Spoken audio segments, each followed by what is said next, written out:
Would I, looking at him, would I be able to guess that that's probably their monster hunter?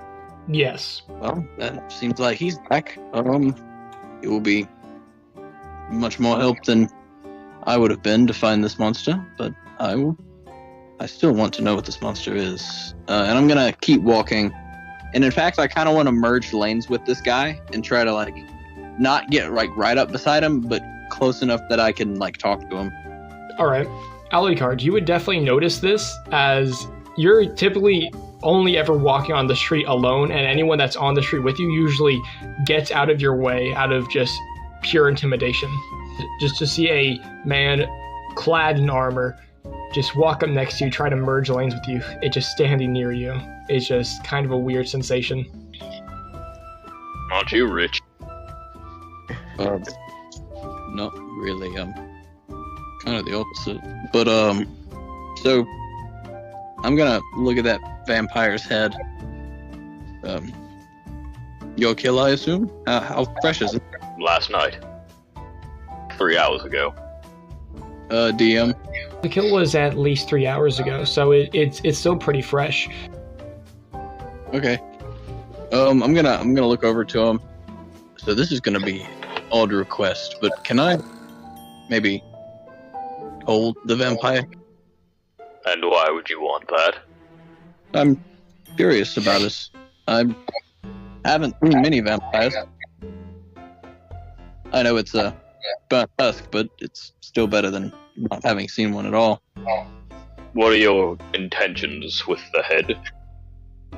Don't ask. Just want to like I said, I haven't seen one before. Well, if you're looking for a detailed description of the head of a vampire, this is perhaps the worst example you could find.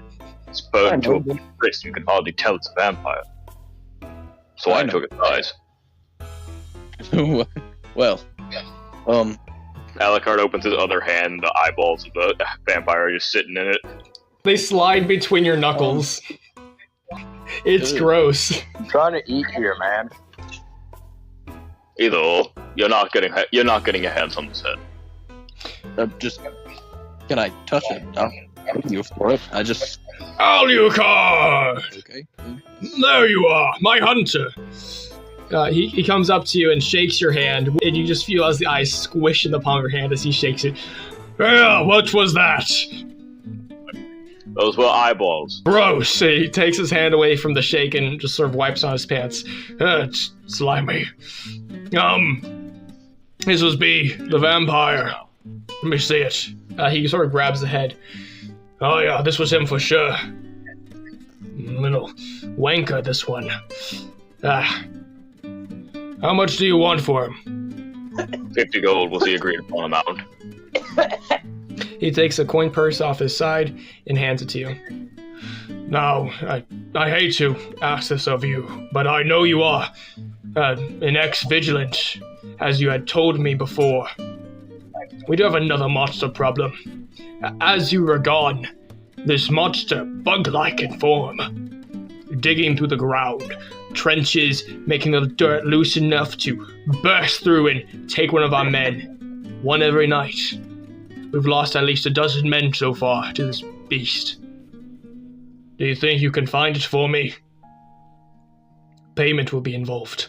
I'm going to need more to go on with that. Everything we know about the beast is out there in the field.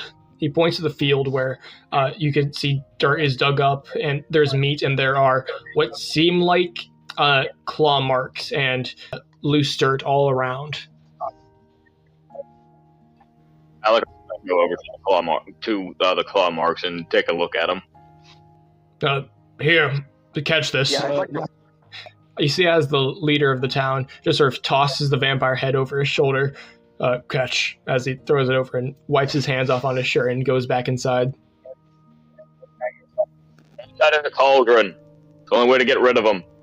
Run over to the Alucard, crouch down beside him while he investigates the claw marks and say, I beg your pardon, he said you were a vigilant? I have a feeling you're about to rob me. Or attempt to rob me. But no, not this time. You're a vigilant. And you're in the middle of nowhere, hunting down... Vigilant. The last time I was a part of that order was more than 100 years ago. And you're old. Quite. Why'd you get kicked out?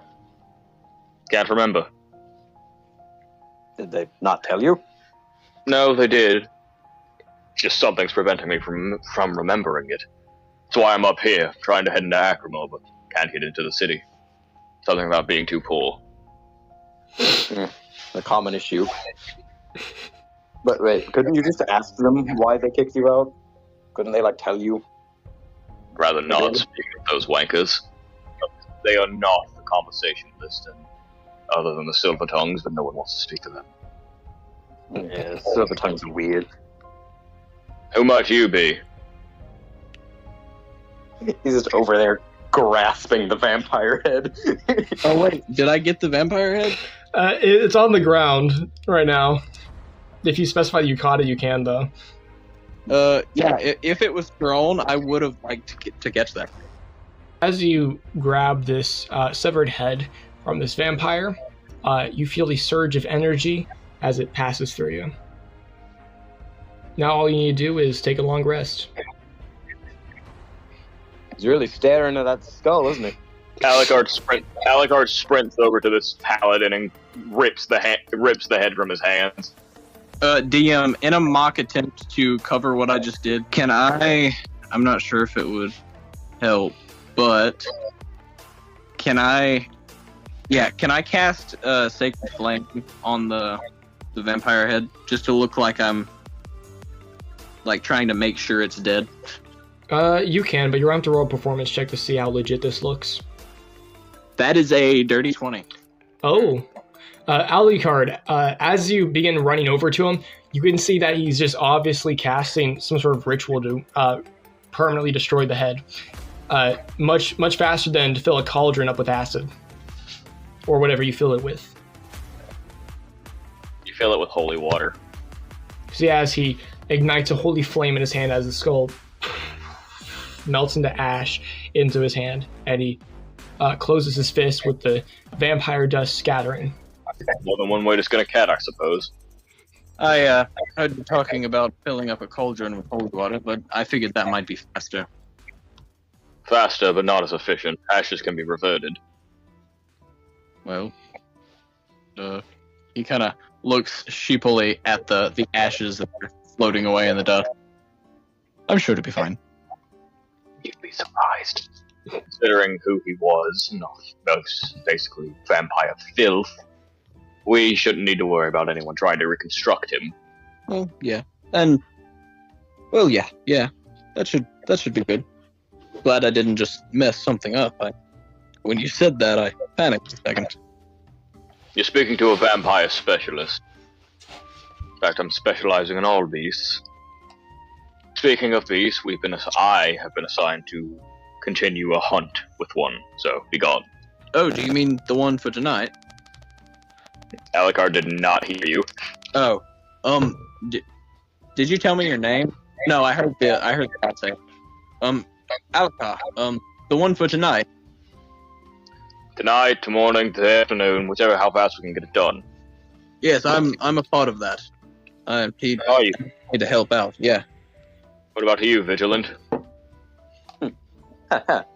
Well, if you need any help in tracking down the beast, Cork, get over here. And the wolf walks over. Wipe the nose. I pose coolly. I assure you, I have no need for help in tracking. No. Alucard stops up after inspecting the track and starts walking in a completely random direction to you two. As you said that, Cleve just puts his nose to the ground and he just begins to whimper. Absolutely fine. Well, you're hunting this beast with me, are you not? You're just walking in a random direct. Where are you going? You're hunting this beast with me, are you not? I am going to follow suit and follow behind him. Trust me. I've been at this for more than 400 years. I know what I'm doing. You are old. Alucard stops, looks you up and down, and then turns back around. Hey, what does that mean? You don't look exactly sparkling for your age either. How dare you? And I guess elf. Yeah. Like you're just immortal. I flick my ear. I'm gonna laugh aloud, but like, enough. You people are rude if they're following behind them. Alucard, as you begin to inspect the crime scene of sorts, I need you to make a survival check. Since it's dealing with monsters, you quickly open up your monster manual. Go ahead. 20. Natural 20. You've been doing this for years. You've dealt with monsters of all shapes and sizes. You see that are 3 jagged marks. They're not claws, they're mandibles. A bug creature, but this one is special. It comes out of the ground and it is laced with what you can obviously tell is acid burns. The grass around the loose dirt is decaying, but only in certain spots where the acid obviously splashed. Whatever this creature was deals with acid. As you flip through the pages looking for any creatures that are involved with acid, you are chosen with one creature that matches this description perfectly. An Onkheg. It is a ambush predator which is weighted around 5 to 10 feet, and they hunt underground waiting for prey to wander to position. They only take live prey since they have no sense of smell and are necessarily blind. They hunt mostly during the night and sleep during the day. If this foe is proved difficult, you have written down, it will revert to acid splash to take down its enemy. Alright, you two, we're dealing with this. I show them the Onkheg. What is that? It's an insanely detailed drawing. Ew. Oh, well, that's somebody's worst nightmare. It shouldn't be too hard to defeat once we find it, but that's the problem, finding it. I'm sure your random direction will prove fruitful. It tends to sense ground movement, so I'd watch your step. Actually, you two, follow me. Following. I'm gonna follow him. I go to a nearby tree and I take out my axe and I start whacking at it, like I'm trying to cut it down. All right, go ahead and roll me a basic strength check. I'm not gonna cut it the whole way down. By the way, we're cutting it most of the way down. So like at the point where it won't fall over, but you can kind of push it over if you put enough effort into it. And there's a 22 on that strength check. Good lord, I roll good with this character. So you go up to one tree. As you begin to cut through it, the bark is too weak, and it just begins to saw through this tree with ease. So you go to a different tree with a lot more girth, and you just begin hacking at it until it is just halfway through, where just the slightest push would knock the tree clean over. I see. We're going to cut down a tree, build a fire, and then cook it. No. So, you see, because this bug tunnels underground, it uses a thing called tremor sense, where it can sense vibrations in the ground and above ground. What we're going to do is we're going to wait until it's nighttime, considering it, only hunts at night, and we're going to push down this tree, which will lure it out. In the meantime, you two set up a trap. Isn't it 6 o'clock? Yes. About the traps, I don't know if those will work. They've been setting up traps constantly, and it doesn't seem to be helping them any. But, is there a specific trap you have in mind? Wait. Does this creature happen to be man-sized? No. Is it larger or smaller? It is quite large. You will have your time, frog. I say to the skies above. What do you do in preparation? I start collecting twigs and like limbs from other trees, and I'm going to forge a little outpost out of it, like one that's kind of hung up in the trees. Like I take a rope and I swing it above a branch I think is sturdy, and then I tie the thing I just made to it. Copy everything Alucard does. Quite efficient. All right, and you, Galkin? I am going to take a long rest. That's a joke. I'm gonna take a nap real quick, guys. You two finish up. I need some good sleep. I guess I'll help them with the trap they're setting. All right, then, since you have help with this, Alucard, you can roll a survival check with advantage. I got an 18 and another nat 20. I just pointed out a single wood chip in the trap. At first, you find a branch that seems sturdy. Then whenever you let your not close friend at all, Alexander, start helping, all of a sudden, it just becomes so much easier. And then Galkin joins in, and you've never felt a part of a team before, but this feels like the best you've ever made a fort, ever. I build a trapeze, by the way, that we can sit in. It's very sturdy. You put branches aligned together that's sort of dangling from this tree. It is quite sturdy. The ropes that you used, about 3 inches thick, and they are all hung up around this tree. I assume you would like to wait for the night. How long would it take for us to wait for the night? Since morning just broke, I assume this would have taken probably an hour or 30 minutes. We need bait, actually. They get quite a few nutrients from the air, from the soil they burrow through, but mainly from livestock and people. If we can find a cow, sickly one would be best, since the farmers don't really care about them. We lead it out here, and after we drop that tree, it takes a bite of that cow, and it's focused on devouring it. That's when we strike. I'd like to gesture at Gandalf. Why you gesturing at me? No. What do you mean? What gesture? Go back to cooking. Master Galkin, would it all be comfortable if I were to join you in the trapeze? I look at them, but then I realize that I don't care about their opinion on this, and I hold my hand out to him to lift him up. Is that a butler?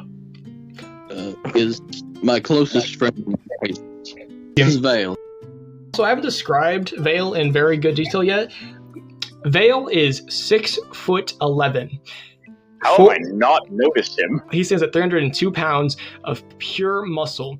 He has a beautiful golden mustache with these very pruned golden locks, just swished back with these white gloves that he removes really quickly to climb this tree. And you can see these manly calluses all across his hand as he slides his gloves back on gently.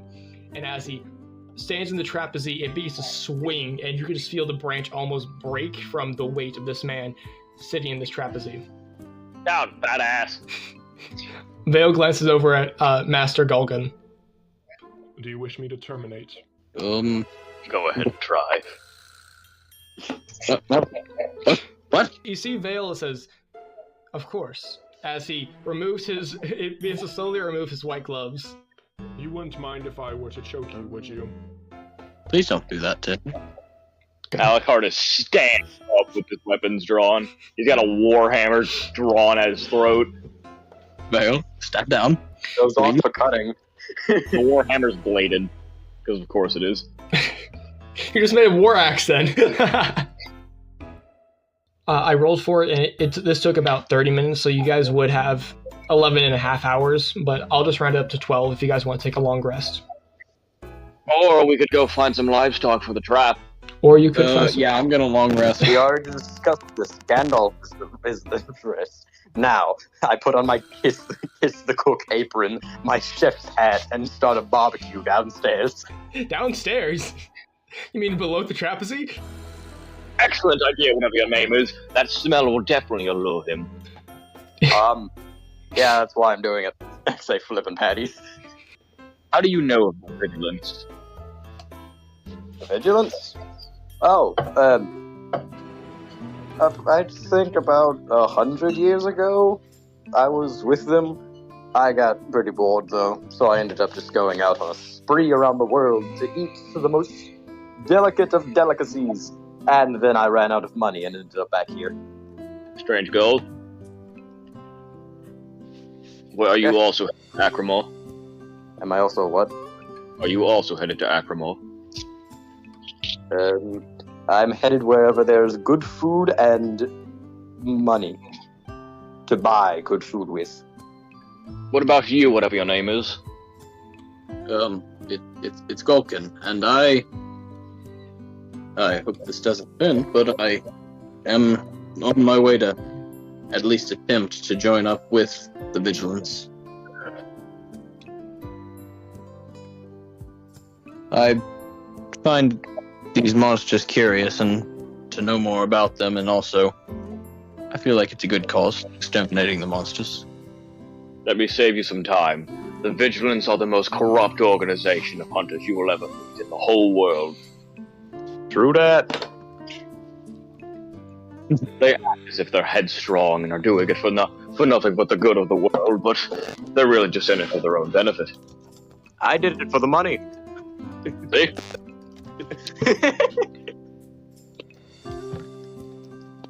Well, With all the houses that are always feuding with each other, it's not a damn good thing about the Vigilance, except for, the hunt that happens every 100 years. well, if I were to stick around with you, would you teach me about the monsters? And you yourself being a monster hunter, could I tag along?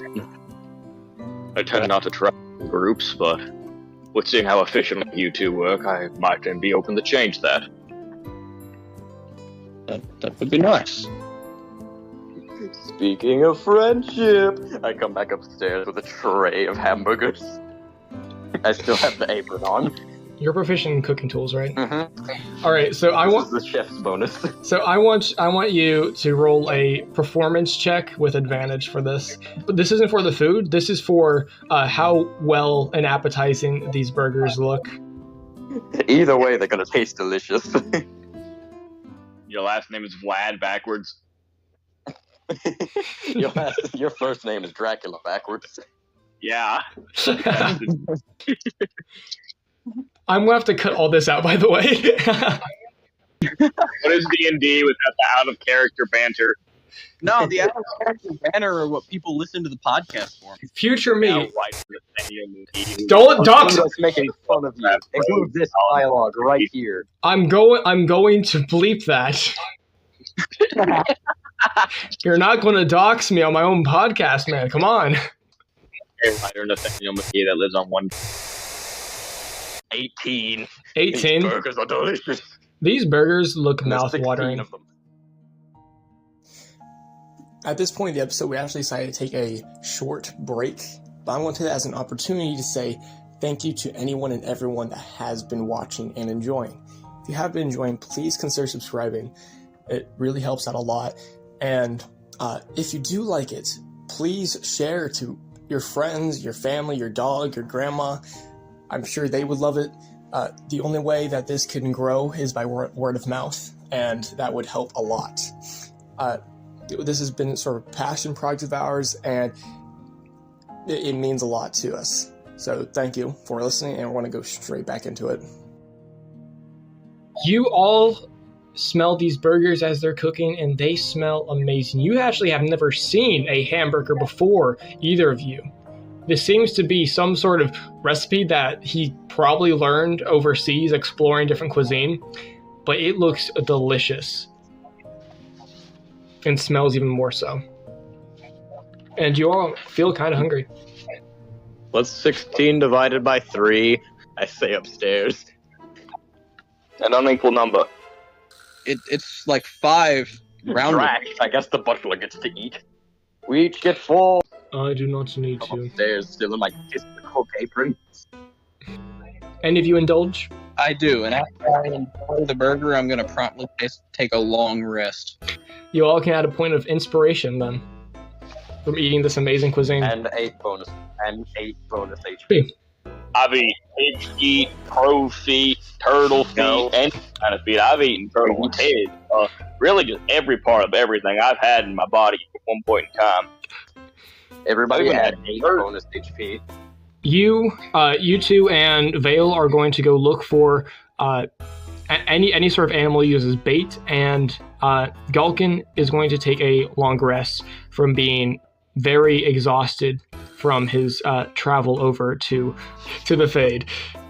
We are first going to deal with you three and what you do to find bait. What's your game plan? I lay a single one of the burgers on the ground. Why? I cover it in dirt. Put some leaves on top. Yeah. Add some more foliage. Let's see what you're going for. The more earthy taste. Yeah. Run backwards and hop back in the trapeze. Show off! I say after he does a quintuple backflip upstairs. The butler also gets 6 bonus HP.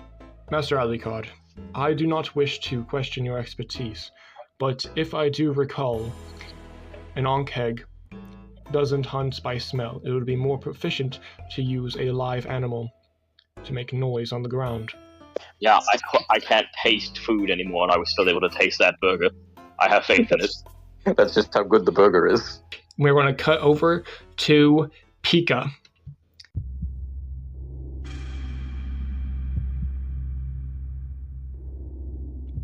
Galkin, as you close your eyes to fall asleep, as soon as you drift off, you are immediately awoken. Your eyes snap open as you are laying in a bed in what seems to be a cage. You have the keys, a ring that has 3 keys already on it, dangling from your belt. You open up the cage you are in, and you begin to walk down this hall with different cages on either side. This room seems to be completely blocked by cobblestone, no doors in sight, only cages. There seems to be a few books in a small shelf to the very end of the hall. Other than that, there's nothing here. To the right, you see what seems to be the same vampire whose head you had held. Same vampire that you used your blood rights on. What is this place? Where am I? Mind is a beautiful place, is it not? I'm gonna look around. Through my mind, I will use your powers to aid me in the extermination of other creatures that harm the realms. Believe what you will. But that is the truth. You will not take anything from me. I am Cardinal. You're who now? You think you can just use me like a pet? I will not do any of your work for you. He sits down in a chair behind him, crosses his legs. How about we start negotiating my freedom then? Since obviously you brought me back for a reason. I didn't bring you back. You're not undead once more, are you? This is your permanent prison. Your cage, forever. And tell me, who are you again?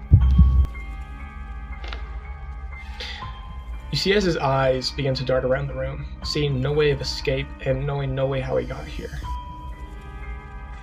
Gods. Oh gosh. You're telling the truth. Begins to slam on these bars with his hands. Where am I? Let me out! I don't belong here. But you do. You do now. What are you going to do to me? Oh, I won't do anything to you. I will just use the abilities you had in life. That's all there is to it. Like I said before, I will use your abilities for the betterment of the land, to exterminate the creatures that plague this world. He reaches out his hand and grabs you by the collar, but as he does so, this is where the synthesization begins. I need you to roll a con save. Said I rolled a 17. As his spear begins to be pulled from his body, almost as if you're overpowering him, as you just grab his hand and slowly, what seems like, take his soul from him. As you pull his soul into your own body and you push him back into that seat, he lays there, almost too weak to move. He passes out. I'm gonna take a deep breath in and exhale. Now tell me, What was your name again?